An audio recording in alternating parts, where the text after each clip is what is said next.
Saya kasih tahu tuh kalau malam nisfu Sya'ban tuh malam obral pengampunan. Allah Ta'ala mengobral pengampunannya, obral besar. Nah, kalau bahasa ini diskonnya lagi sale, ya, lagi diskon, lagi obral, bazar. Waduh, semurah-murahnya tuh pengampunan dikasih sama Allah. Sampai itu dalam hadis diriwayatkan oleh Imam Ibnu Hibban. Naam, beliau meriwayatkan suatu hadis wa Ibnu Majah wa ghairuhum bahwasanya fayaghfir likulli syai'. Allah mengampuni segala sesuatu. Tuh kalimat itu likulli syai', segala sesuatu diampuni nama Allah. Betul-betul diobral pengampunan. Kecuali ada pengecualian, tapi waduh rugi banget nih orang nih. Lagi dibagi-bagi dia nggak kebagian. Siapa ini orang? Satu, al-aqli walidaih, orang yang durhaka sama kedua orang tuanya. Yang kedua, mudminul khamr, orang yang apa bahasanya itu, kecanduan minum-minuman keras, kecanduan narkoba tuh.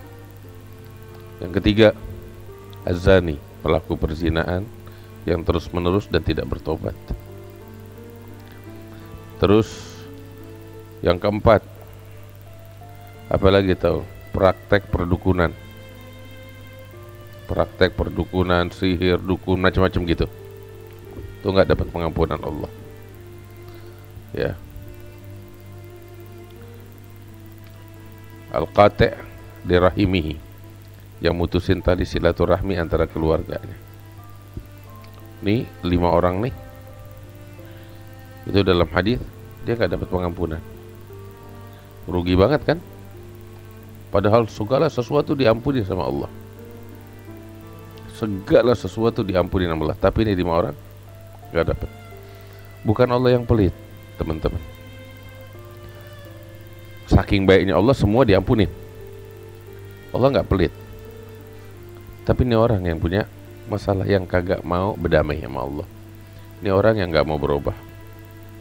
Ya. Tadi saya bilang, catat tuh, orang yang durhaka sama kedua orang tuanya nggak ridho sama dia.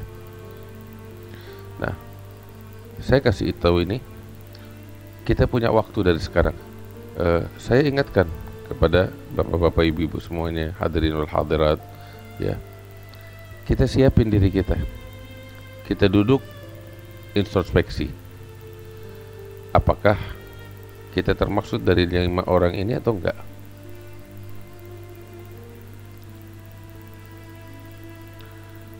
Kita tanya.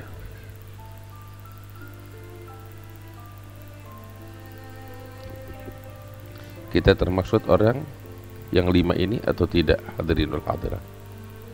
Siapa-siapa di antara kita yang masih punya ayah dan ibu atau salah satu dari keduanya, sebelum datang malam nisfu Sya'ban, sebelum datang bulan suci Ramadan, kita minta ridho orang tua kita. Cium tangannya, cium kakinya, minta ridhonya, bikin dia tertawa, bikin dia senyum, bahagiain kedua orang tua kita. Yang masih punya orang tua, lakukan itu. Yang orang tuanya udah meninggal, ziarahin kuburannya. Makanya kan kata kalau bulan Sya'ban tuh dibilangnya bulan apa? Bulan arwah, ya. Diambil dari kata arwah. Ya. Kita diajak kita ziarah ke kuburan orang tua kita, ke kuburan guru-guru kita, para aulia, para salihin. Namanya itu bulan arwah. Artinya arwah. Supaya kita minta ridho dari mereka, orang-orang tua kita yang telah mendahului kita. Ya, tuh, nggak rugi teman-teman orang yang bakti sama orang tuanya. Justru sebaliknya, dia bakal mendapatkan keuntungan dari Allah Ta'ala dalam kehidupan dunia dan kehidupan di negeri akhirat. Itu yang pertama. Kemudian tadi saya bilang, yang nggak dapat pengampunan orang-orang yang kecanduan minuman keras, narkoba. Ayo, siapa-siapa di antara kita, naudzubillah, jangan sampai, ya, atau keluarga kita, anak kita, atau siapapun yang terjerumus di kubangan ini, mari kita keluar. Habib berat, Tahu gak yang berat tuh, yang bikin berat taubat dari penyakit ini nih. Tadi saya bilang kan kecanduan minuman keras, narkoba, perzinaan. Tahu apa sebab? Pergaulan. Selama seseorang masih dalam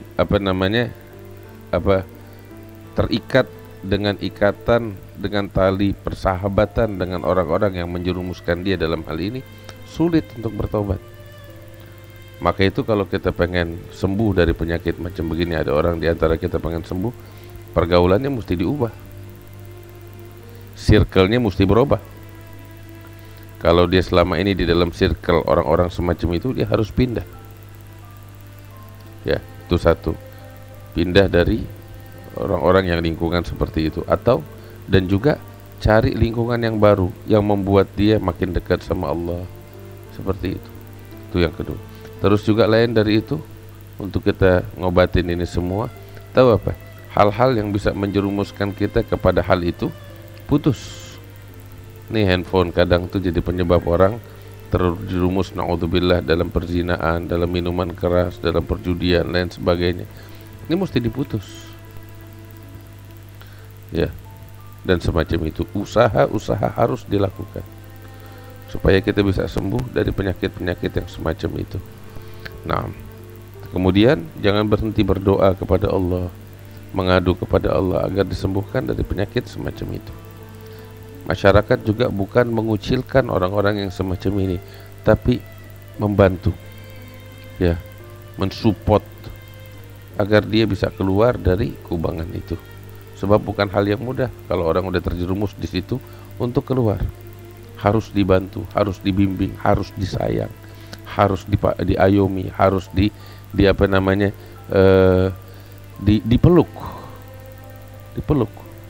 Nah, itu yang mereka butuhkan. Jangan dicemooh, jangan dihinakan, jangan dipermalukan, tetapi dibimbing untuk bertobat kepada Allah Ta'ala.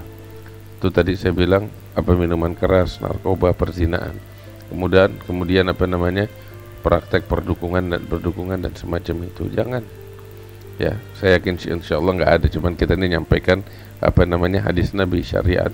Insya Allah di antara kita nggak ada yang semacam itu. Cuman ya sekedar kita menyampaikan, jangan.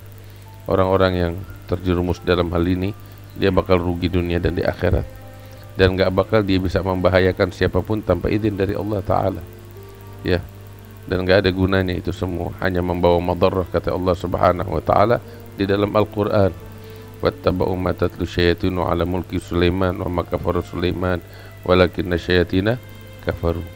Allah Ta'ala bilang begitu dalam Al-Quran, yu'allimuna an-nasa sihra wa ma unzila 'alal malakaini bibabila haruta wa marut wa ma yu'allimani min ahadin hatta yaqula innama nahnu fitnatun fala takfur fa yata'allamuna minhuma ma yufarriquna bihi bainal mar'i wa zawjihi wa ma hum bidarrina bihi min ahadin illa bi'idznillah. Allah bilang itu praktek perdukungan, sihir dan lain sebagainya, itu enggak bakal bisa membahayakan siapapun kecuali izin dari Allah Ta'ala. Kalau Allah nggak mengizinkan, nggak bakal ada apa-apa, nggak ada yang perlu ditakutin. Tapi katanya Allah, wa yata'allamuna ma yadurruhum wa la yanfa'uhum. Itu yang mereka pelajari, yang mereka lakukan dari praktek itu hanya akan membawa bahaya bagi diri mereka sendiri dan tidak ada manfaat apapun. Naam. Walaqad alimu laman ishtarahu ma lahu fil akhirati min khalaq wa la bi'sa ma syaru bi anfusahum law kanu ya'lamun. Walau annahum amanu wattaqaw lamathubatun min indillahi khairun law kanu ya'lamun. Hadirin yang dimuliakan Allah, tuh yang kelima tadi Anda bilang, jangan putus silaturahmi. Orang yang putusin tadi silaturahmi itu antara keluarganya itu dilaknat oleh Allah. Nah, kita nih duduk coba introspeksi, ada gak dari keluarga kita, baik yang dekat maupun yang jauh, yang selama ini kita saling benci, saling marah, saling putus, saling bertikai, saling bermusuhan, ada gak antara saudara? Kalau emang ada, ayo cukuplah. Sampai kapan kita hidup sengsara macam begitu? Kita hidup puluhan tahun sama saudara kita dalam keadaan bahagia, saling cinta, saling sayang, saling tertawa, saling mengisi. Masa cuman gara-gara pepesan kosong kita musuhan? Cuman gara-gara salah paham, gara-gara warisan yang miliaran kecil, Benar. Dibanding kasih sayang yang selama ini terjalin, terus kita buang semua tuh cinta dan kasih sayang serta persaudaraan cuma demi warisan miliaran. Habib, tapi miliaran gini-gini. Dulu sebelum bapak kamu meninggal itu kamu bisa hidup tanpa duit warisan. Iya kan? Kamu dan keluarga kamu bisa hidup tanpa duit warisan, sekalipun kamu hidup susah, tapi kamu bisa jalanin hidup tanpa harus bertumpu sama duit warisan orang tua kamu. Kenapa begitu orang tua kamu meninggal, kamu jadi kesetanan? Iya, sampai mutusin tadi silaturahmi, ke hubungan kasih sayang cinta dengan saudara kamu, keluarga kamu. Ya, dulu kamu bisa hidup tanpa itu semua. Sekalipun saya tahu rumah ngontrak, hidup susah, berhutang, tapi kamu bisa jalanin hidup tanpa harus bertumpu dari uang orang tua. Begitu orang tua kamu meninggal, kenapa jadi kesetanan? Iya, itu bukan harta warisan, itu bukan harta berkah. Mestinya kan harta warisan itu bawa berkah. Itu harta bukan harta berkah kalau kayak begitu. Iya kan? Harta sial namanya itu. Bagi saya mendingan buang di comberan harta macam itu kalau harus membuat kita sama saudara kita jadi putus hubungan. Benar. Kita toh selama ini bisa hidup tanpa harus bertumpu dengan begituan. Apa enaknya kita hidup kita saling benci? Kalau bencinya sama orang yang jauh, itu juga udah nggak layak. Benci sama saudara kandung kita sendiri, sama ponakan kita sendiri, sama misanan kita sendiri, sama saudara kita sendiri, nggak enak. Tersiksa hidup kayak begitu, nggak enak. Mau ketemu nggak enak. Waduh, bawaannya suudzon, ya Allah. Padahal kemarinan hidup dengan tawa, hidup dengan senyuman, hidup dengan kebahagiaan. Mendingan kita korbanin miliaran, yang penting kita masih tetap tersenyum dengan keluarga kita. Benar.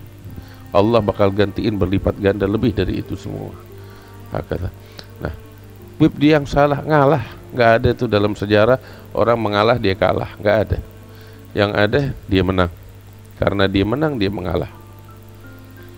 Wah, hakata. Nah, ini kita renungin. Kalau emang masih ada putus silaturahmi, datang, samperin keluarga kita. Ini kan masih ada 14 hari nih, atau 13 hari dari malam nisfu Sya'ban.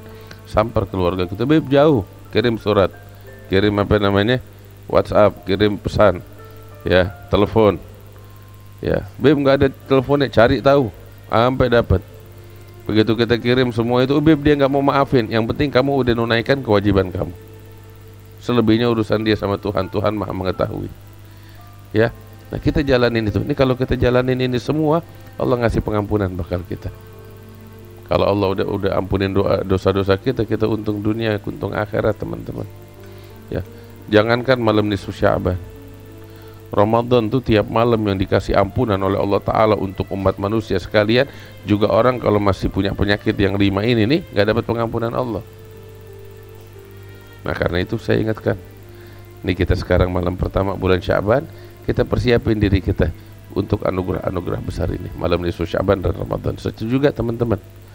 Nah, ini malam nisfu Sya'ban.